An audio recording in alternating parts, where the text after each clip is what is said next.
CY Country Houses by reyesrios+larraín Arquitectos in Mexico.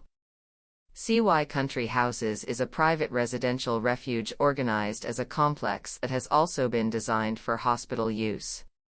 It is located on the outskirts of Valladolid, a Mayan region in the Mexican state of Yucatán, known for the large number of underground cenotes it houses. It has a couple of key buildings that serve as social gathering places, such as the main house, as well as an outdoor kitchen pavilion covered with a local grass roof on top of a modern steel structure. A master plan was also defined for the layout and future development of any buildings, guided by the vision of minimal impact on the site.